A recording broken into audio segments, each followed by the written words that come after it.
My God, I hate drugs. Bring it on! Yan ang tugon ni dating Health Secretary Garin matapos siyang sampahan ng reklamo kaugnay ng umano'y nawawalang pondo ng PhilHealth para sa mga senior citizen. Aabot sa 10.6 billion pesos ang sinasabing pondo, pero kampante raw si Garin na maabsuelto siya sa reklamo dahil non-existent naman daw talaga ang sinasabing pondo. Unprogrammed fund lang daw ito na ilalabas sakaling may sobrang tax collection ng gobyerno. Bring it on. File the cases. Huwag nang patagalin dahil sigurado po ako, we will be vindicated. Meron bang 10.6 na nawala? Wala. A labor group is moving to increase workers' pay, saying it's long overdue. And a proposal for a significant rate hike is now in Congress. RCN Arcangel tells us more.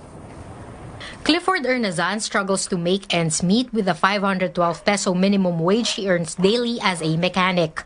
With a wife and 3 children to feed, Ernazan says he takes on odd jobs to earn more. Nagsiservice ay sa labas pagka may magpapa-home service, kahit na yung overtime na, medyo hirap. Kailangan ang diskarte dito ngayon, may konting extra income ka dapat. With prices of basic goods on the rise, the Trade Union Congress of the Philippines believes it's time to increase the minimum wage nationwide by 320 pesos. TUCP Party List Representative Raymond Mendoza filed House Bill 7805 to legalize the pay hike, which aims to benefit all workers in the private sector. Vicente Camilon Jr., TUCP spokesperson, says workers deserve a 320 peso increase in the minimum wage, considering it's been almost 30 years since the last legislated pay hike. After the passage of the Wage Rationalization Act of 1989, he says regional wage boards only approved minimal hikes in workers' pay. Napataas po ng pataas ang productivity ng mga manggagawa. Ang problema po, pabagsak ng pabagsak yung real wages. Camilon says they arrived at a 320 peso proposed increase after computing the effect of inflation and government-mandated deductions on the minimum wage. In Metro Manila alone, he says the buying power of the 512 peso minimum wage has shrunk to 450 pesos due to the rising prices of basic goods and electricity. Yung 320 pesos na hinihingi po namin sa NCR na magiging 823, survival wage lang din po yun, sir.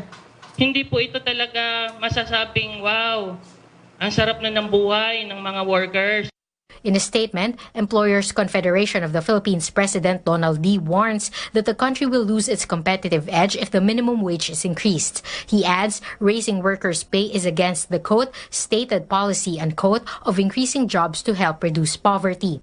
Camilon, however, believes employers can shoulder the cost of raising the minimum wage since businesses are benefiting from the economic boom. He says businessmen are just trying to scare workers by warning of job losses if the pay hike pushes through. Ito'y nanggagaling sa perspective ng greed, ng gahaman.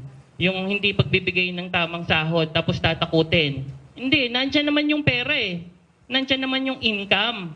Nag-increase nga po yung GDP, nag-expand nga yung economy, nag-increase nga yung productivity, nag-increase nga yung national income.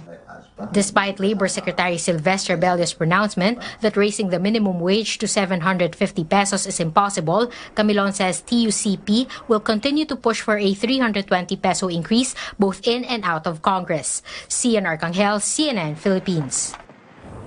The Energy Department says don't expect lower fuel prices anytime soon. That's as the government plans to import cheaper diesel from Russia to help Filipinos cope with rising fuel prices. Negotiations for the importation process have just begun.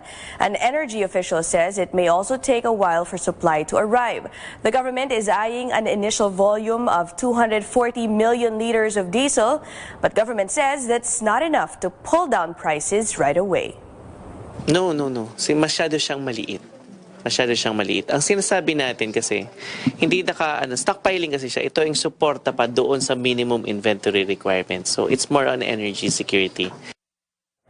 For now, the imported fuel will augment the country's energy supply. The government may also sell them in bulk to oil players. check on our global headlines. The United States is imposing steep tariffs on steel and aluminum from three of America's biggest trading partners, Mexico, Canada, and the European Union. In March, President Donald Trump announced new worldwide trade penalties would be going into effect. The EU, Mexico, and Canada were granted 2-month exemptions while negotiations talked, but those negotiations ended last Friday. Now, Commerce Secretary Wilbur Ross says a 25% tariff on imported steel and a 10% tariff on imported aluminum will be imposed. They will go into effect at midnight in New York. Canada, Mexico, and the EU have announced plans to retaliate with their own tariffs against U.S.-made products. Elsewhere in the U.S., Hollywood celebrity Kim Kardashian West met with President Donald Trump and other officials at the White House to discuss prison reform. The entrepreneur and reality television star is advocating for the pardon of a low-level drug offender named Alice Marie Johnson. In a statement, Kardashian West said she is optimistic that Johnson will get a second chance at life. Malacanang earlier said the government is looking at importing cheaper diesel from Russia to help Filipinos cope with rising fuel prices. But the Energy Department is managing expectations by saying the additional supply won't actually pull down prices anytime soon. Malacanang made the announcement days ago, an initiative to help consumers deal with the rising cost of fuel. Meron na pong hakbang na ginagawa ang PNOCEC para mag-angkat po ng mas murang diesel galing sa Russia. Ang Russia po is a non-OPEC member. Ang landed cost po dito kasama ng cost, insurance and freight sa Pilipinas is estimated only to be between 25 to 27. With diesel prices hovering at 42 to 43 pesos per liter, jeepney drivers like Efren can't help but get psyched. He says his daily income goes down by 100 pesos for every increase of 1 peso per liter in diesel. Maganda kung makakuha sila. Pero ang diesel sa galing sa ibang bansa, limitado rin ang bigay. May malaki rin ng 100 pesos, kaya kung lalabas ka, ganyan malang diesel, aga-agaan mo na. But just 2 days after presidential spokesman Harry Roque's statement, the Department of Energy is saying diesel imports from Russia won't exactly pull down prices at the local pumps anytime soon. To begin with, negotiations for the importation process have just begun. Since it is the first time the Philippines is importing from Russia, the process may require a bit more scrutiny and, well, time.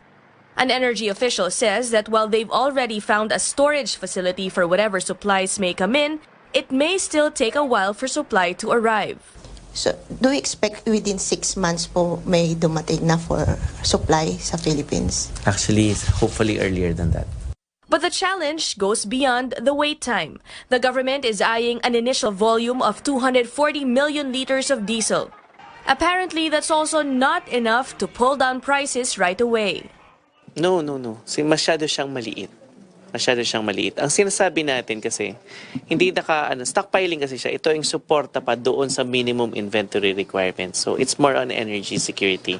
It seems Malacanang's announcement does not give the complete picture. As Undersecretary Wimpy Fuentebella pointed out, the incoming diesel imports from Russia and other possible alternative sources of fuel won't provide immediate relief to consumers insofar as prices are concerned. These are just to augment the country's energy supply, though the government may sell them in bulk to oil players. Bad news for Efren, his hopes were up. Sabi niya lang siguro, dapat yan, ang magsalita, ay magpatotoo dyan yung sa energy. Ayan, nakakaalam niya. Ay kung minsan may sablay din eh. Tulad, may sablay din minsan mga estimate nila. So what immediate relief can drivers and other consumers expect? Ironically, the Energy Department is pointing to fuel subsidies provided for in the train law. The very same law consumers are blaming as the culprit for the rising costs. With the Solgen saying that he's not going to resign, he's defending his stakes, his ownership, or his shares in his family security agency, and he's also saying that other accusations against him are big fat lies, specifically him having another woman, and yeah. he says he may also go after those who are trying to ruin his name. So we'll give you more of those later. Okay, well, build is still on the table. CNN recently hosted, of course, the first ever business forum wherein we invited heads of government agencies and private sector leaders to join in and give their take on the government's plans in terms of implementing the Build program. And we will be airing it live. We'll be airing the telecast on later today at 7 p.m. for all of you to watch. That's CNN Philippines' first ever business forum. I can't wait to watch that, but I just really have to. Of course, Andrew Stevens, and of course, Ms. Pia Ontiveros hosted this special that we will be having tonight. I cannot focus. I have to focus. I know. Sabi ko na, sino tong babae tinitignan ni Andre? Dua Lipa, bro. British pop singer Dua Lipa is coming to Manila. That's again. Andre Felix's ultimate crush. No, she will be here September 14th at the Mall of Asia Arena in Pasay City. The 22-year-old announced that she will be, having a show back here. Great tickets, by the way. I mean, I saw the ticket prices. Andre said he's not going to be here. Can you please stop?